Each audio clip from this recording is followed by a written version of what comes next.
விவசாயிகளுக்கு எதிரான திட்டங்களை செயல்படுத்தும் பாஜகவுடன் அதிமுக கூட்டணி வைத்திருப்பது மக்கள் நலனுக்கு விரோதமானது என கனிமொழி எம்பி குற்றம் சாட்டியுள்ளார். நாமக்கல் சட்டமன்ற தொகுதியில் திமுக சார்பில் போட்டியிடும் வேட்பாளர் ராணியை ஆதரித்து திமுக துணை பொதுச் செயலாளர் கனிமொழி வாக்கு சேகரிப்பில் ஈடுபட்டார். அப்போது அதிமுக பொதுச் செயலாளர் எடப்பாடி பழனிசாமி சிறுபான்மை மக்களுக்கு துரோகம் செய்து பாஜகவுடன் கைகோர்த்து செயல்படுவதாக குற்றம் சாட்டிய அவர், விவசாயிகளுக்கு எதிரான திட்டங்களை செயல்படுத்தும் பாஜகவுடன் கூட்டணி வைத்திருப்பது மக்கள் நலனுக்கு விரோதமானது என சாடினார். தொடர்ந்து எடப்பாடி பழனிசாமிக்கு தேர்தல் பயம் போய் தேர்தல் ஜுரம் வந்துவிட்டதாக விமர்சித்த அவர், அமித்ஷா கூறும் கருத்துகள் சிலருக்கு ஏற்றதாக இருக்கலாம், ஆனால் தமிழ்நாட்டுக்கு அது பொருந்தாது என தெரிவித்தார்.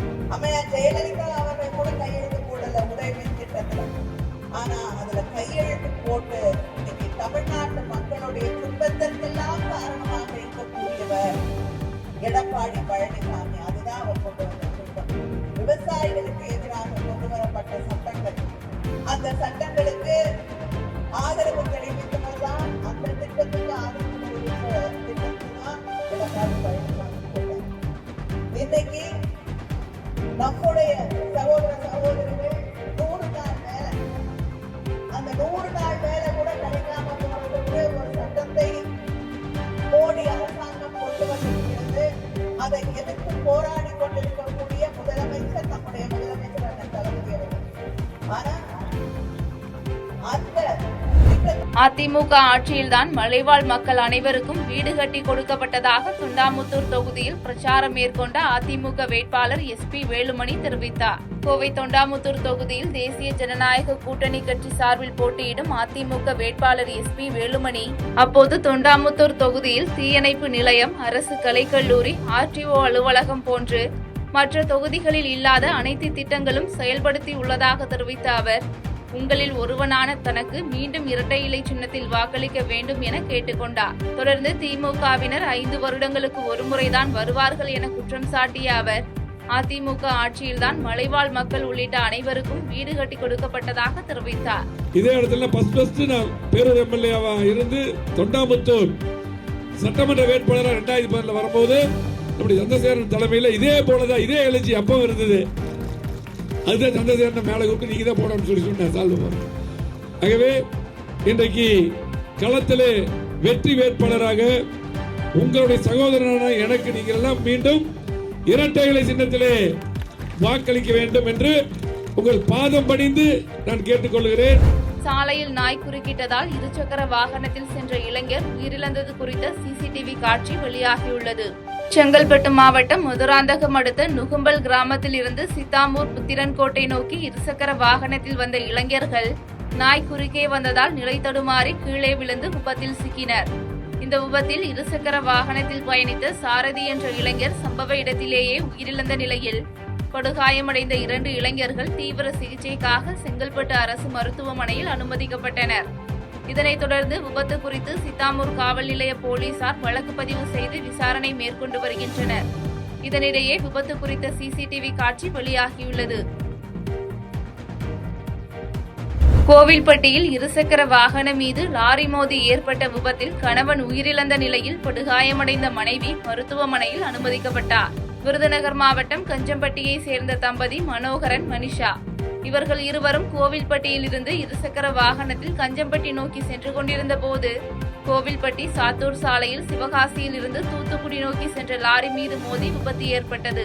இந்த விபத்தில் இருசக்கர வாகனத்தில் பயணித்த மனோகரன் நிகழ்விடத்திலேயே உயிரிழந்த நிலையில் மனிஷா படுகாயமடைந்தார். இதுகுறித்த தகவலின் பேரில் சம்பவ இடத்திற்கு வந்த போலீசார் மனிஷாவை மீட்டு மேல் சிகிச்சைக்காக நெல்லை அரசு மருத்துவக் கல்லூரி மருத்துவமனைக்கு அனுப்பி வைத்தனர். தொடர்ந்து உயிரிழந்த மனோகரன் உடலை மீட்டு பிரேத பரிசோதனைக்காக கோவில்பட்டி அரசு மருத்துவமனைக்கு அனுப்பி வைத்ததை தொடர்ந்து கோவில்பட்டி கிழக்கு காவல் நிலைய போலீசார் விபத்து குறித்து வழக்கு பதிவு செய்து லாரி ஓட்டுநர் அபுபக்கரிடம் விசாரணை மேற்கொண்டு வருகின்றனர். கடலூர் மாவட்டம் புவனகிரி சட்டமன்ற தொகுதியில் திமுக சார்பில் போட்டியிடும் வேட்பாளர் துரை கி. சரவணனை ஆதரித்து வேளாண் அமைச்சர் MRK பன்னீர்செல்வம் வாக்கு சேகரிப்பில் ஈடுபட்டார். அப்போது இந்த தேர்தலில் திமுகவின் மற்றொரு புதிய பலமான கூட்டணி முதலமைச்சரின் சாதனைகள் என்றும் புதிய மெகா சூப்பர் ஸ்டார் கூட்டணி திமுகவின் தேர்தல் அறிக்கை என்றும் தெரிவித்தார். தொடர்ந்து திமுகவின் சாதனைகள், தேர்தல் வாக்குறுதிகள் குறித்து பார்க்கும் பொழுது வேட்பாளர் உட்கார்ந்து கொண்டே ஜெயித்து விடுவார் என்றாலும் நாங்கள் உட்காரவில்லை, மக்களை சந்திக்கிறோம் என தொடர்ந்து உதயசூரியன் சின்னத்திற்கு ஆதரவு திரட்டினார்.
தேர்தல் ஆணையம் சட்டத்திற்குட்பட்டு நடுநிலையோடு செயல்பட வேண்டும் என இந்திய கம்யூனிஸ்ட் கட்சியின் மாநில செயலாளர் வீரபாண்டியன் வலியுறுத்தியுள்ளார். வேலூரில் செய்தியாளர்களை சந்தித்த அவர், தமிழக முதலமைச்சரின் வாகனத்தை சோதனை செய்யும் தேர்தல் ஆணையம் பிரதமர் அல்லது உள்துறை அமைச்சரின் வாகனத்தை சோதனை செய்ய துணியுமா என்று கேள்வி எழுப்பினார். மேலும் பாஜக அரசு ஆளுநர் மூலம் இரட்டை ஆட்சியை நடத்தி ஜனநாயகத்தை சிதைப்பதாகவும், தமிழகத்தின் உரிமைகளை மீட்டெடுக்க மக்கள் இந்தியா கூட்டணிக்கு வாக்களிக்க தயாராகிவிட்டதாகவும் தெரிவித்தார். முதல்வர் செல்லுகிற இடமெல்லாம் அரசியல் முன்மொழிவு செய்கிறார், சட்டத்தை மதிக்கிறார். கையை காட்டி தேர்தல் ஆணையம் நடுரோட்டில் அவரை நிறுத்துகிறது, உடனே இறங்குகிறார். அது சட்டத்துக்கு அளிக்கிற மதிப்பு. முதல்வர் ஒரு மிகப்பெரிய ஜனநாயக கட்சியின் தலைவர், அவர் வாகனத்தை நிறுத்தியவுடன் மறுபேச்சு ஏதும் இல்லாமல் உடனே தலைவரைக்கு கீழே இறங்குகிறார். இதுதான் ஜனநாயகம், இதுதான் சட்டத்தின் ஆட்சி முறை. ஆனால் அப்படி நாட்டின் பிரதமரை தடுத்து நிறுத்துமா தேர்தல் ஆணையம்? உள்துறை அமைச்சரை தடுத்து நிறுத்துமா தேர்தல் ஆணையம்? சட்டத்தின் முன் அனைவரும் சமம் அல்லவா? அதை தேர்தல் ஆணையம் நிரூபிக்குமா? நாட்டின் பிரதமர், உள்துறை அமைச்சர், பிஜேபி தலைவர்கள், ஒன்றிய அமைச்சர்கள் யார் வேண்டுமானாலும் தமிழ்நாட்டில் முகாமிடட்டும், தோல்வி உறுதி. ஆனால் அவர்களிடம் அரசியல் எதிர்பார்க்கிறோம்.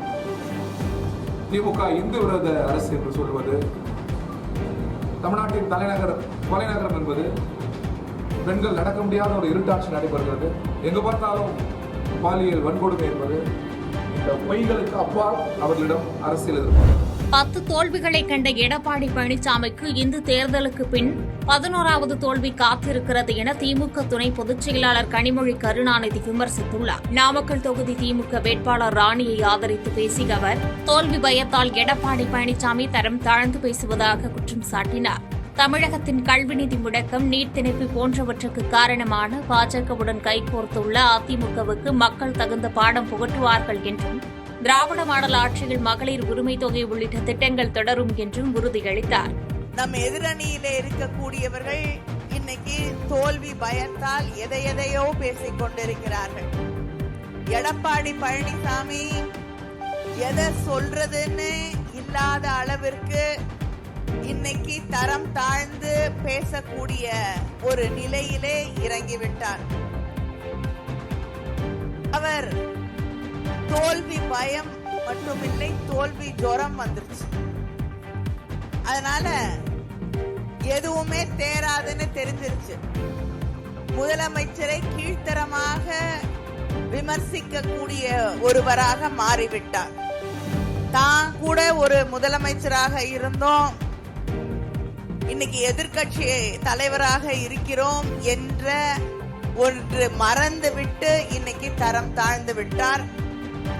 முதலமைச்சரை பற்றி அவ்வளவு கொச்சையாக பேசக்கூடிய அளவிற்கு அவர் தரம் தாழ்ந்து விட்டது. அதனால இந்த தேர்தலிலே அவருக்கு நாம் சரியான பாடத்தை சொல்லித் தர வேண்டும். செய்திகளை உடனுக்குடன் தெரிந்து கொள்ள கீழ்கண்ட கேபிள் மற்றும் டிடிஎச் நெட்வொர்க்குகளில் எம்நாடு செய்தி தொலைக்காட்சியை காணுங்கள். பாதகம் செய்பவரை கண்டால் நாம் பயம் கொள்ளலாகாது பாப்பா. மோதி மிதித்துவிடு பாப்பா, அவர் முகத்தில் உமிழ்ந்து விடு பாப்பா. அண்மை செய்திகளை உடனுக்குடன் தெரிந்து கொள்ள இணைந்திருங்கள் எம்நாடு தொலைக்காட்சியுடன்.